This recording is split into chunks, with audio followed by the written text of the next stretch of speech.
Dia tak boleh. Dia undang-undang hudud ni, dia seperti saya jelaskan. Hudud ialah undang-undang jenayah. Kalau PAS nak buat hudud, dia kena pindah Perlembagaan Persekutuan. Dia kena tukar the penal code, akta keseksaan. Dia kena pindah. Dan undang-undang hudud sebagai undang-undang jenayah mestilah diguna pakai untuk semua rakyat, tak kira agama. It will become a general criminal law of the country. Itu proses yang dia perlu lakukan kalau betul-betul nak buat lah. Ini saya cakap sebagai peguam, because kita punya penal code tidak ada peruntukan seperti itu. Jadi kalau kita nak pindah, nak ubah semua ni dengan punishmentnya, dengan it will become the general law of the land, the general criminal law. Ini juga pandangan Saleh Abbas, Tun Saleh Abbas, masa Tun Saleh Abbas menjadi penasihat ataupun menjadi peguam negara masa itu, Solicitor General, Tun Saleh Abbas memberi legal opinion masa itu bahawa hudud hanya boleh dilaksanakan as a general law, applicable to semua, China, India, semua. Jadi kalau nak buat dekat Kelantan saja ke dekat Kedah saja, then it is not possible. Because ini bukan undang-undang negeri. Seperti nikah kahwin, mas kahwin di Perlis macam ni, mas kahwin di Kelantan macam ni, peraturan tuntutan cerai macam ni, lafaz itu macam ni. This is not personal law. Ini dipanggil dalam undang-undang personal law. There is a general law, there is a personal law. Jadi kalau personal laws di bawah perlembagaan, kita boleh buat di negeri-negeri masing-masing. Jadi yang membuat undang-undang itu adalah Dewan Undangan Negeri. Tapi hudud tak boleh dilaksanakan begitu. Dia kena buat. Sebab itu bila PAS meluluskan undang-undang hudud tahun 93,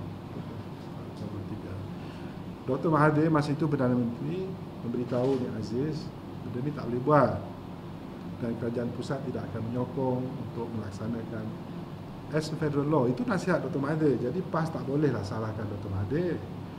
Dr. Mahathir tidak melarang dia buat undang-undang tu, nak buat, tapi nak laksanakan tu tak boleh. Buat tu satu, pelaksanaan tu lain. Jadi rakyat mesti faham. Kalau Pakatan Rakyat dan Anwar Ibrahim nak laksanakan hudud seperti yang Anwar Ibrahim kata hari itu, maka dia kena masuk manifesto. Rakyat pilih dia menang 2/3, dia pindah perlembagaan, dijadikan ini undang-undang, boleh. Itu boleh. Tapi proses itu. Jadi dari segi parti kita dalam manifesto kita mempertahankan perlembagaan yang ada sekarang. Kita rasa inilah yang terbaik untuk negara kita. Dan kita sokong bahawa tidak ada perubahan lain besar dalam undang-undang jenayah negara kita. Yang ada sekarang sudah cukup. Itulah pendirian kita. So, Datuk, you say that Nik Aziz is playing sandiwara with the new... Saya bukan kata sandiwara, tapi saya kata undang-undang hudud hanya boleh dilaksanakan di peringkat pusat dengan pindahan perlembagaan. Jadi sesiapa sajalah yang berkata bahawa kita nak laksanakan di Kedah ke, di Terengganu ke, di Kelantan ke, di Selangor ke, itu adalah hanya ucapan-ucapan politik untuk mendapat sokongan. Tapi bukanlah cadangan yang serius yang mereka dapat laksanakan. So, Datuk, you agree that Pakatan PAS, especially dia really want to implement hudud, they must put in such Pakatan manifesto and be agreed upon. Itulah saya tak faham Anwar Ibrahim dulu semasa kita rangka Common Policy Framework itu. Ingat tak? Dasar bersama buku Jingga tu. Masa itu kita telah bincang dan kita berpendapat PAS bersetuju dan semua itu bahawa tak timbul soal hudud masa itu. Tak timbul negara Islam, yang timbul negara kebajikan, yang timbul dasar-dasar yang ada dalam buku Jingga itu. Tapi hari ini jelas Anwar Ibrahim telah tukar. Jadi saya rasa seperti katalah, kalau dia if he is serious, then dia kena masuklah dalam manifesto Pakatan. Tapi saya percaya DAP tak akan setuju. Lagi satu perkara yang saya nak ingatkan rakyat ialah Kalau ada orang politik kata undang-undang ini kita nak gunakan hanya untuk orang Islam, orang-orang bukan Islam tak perlu bimbang. Kalau ada orang cakap itu, dia pun mengarut jugalah. Ini cakap politik juga. Seperti saya kata, undang-undang jenayah di Malaysia tak boleh dia tak ada kena mengena dengan bangsa dan agama. Undang-undang jenayah mesti sama. Kalau tidak, kita bertentangan dengan banyak negara-negara lain dan kita akan menjadi laughing stock. Tak boleh. Jadi dia tak boleh buat untuk satu kumpulan. Dia kena buat kerana ini bukan personal law. Kalau personal law boleh untuk kumpulan.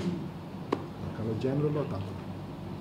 Betul, kalau macam Nik Aziz malam kata undang-undang ni untuk orang Islam saja. So kata dia kira pengaruh kan? Dari segi undang-undang tak betul lah. Janganlah kata mengarut, marah dia ulang saya. Dari segi undang-undang tak betul. Tak boleh. Dari segi undang-undang, it's not possible. Because Betul, how about di syariah law yang macam kan for marriage kan, macam the marriage or conversion.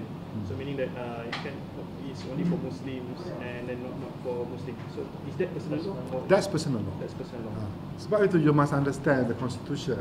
Personal laws are personal to that community. So nikah, kahwin, cerai, bila kita meninggal ni apa? Inheritance. Inilah personal law. Kita kena faham, kena faham.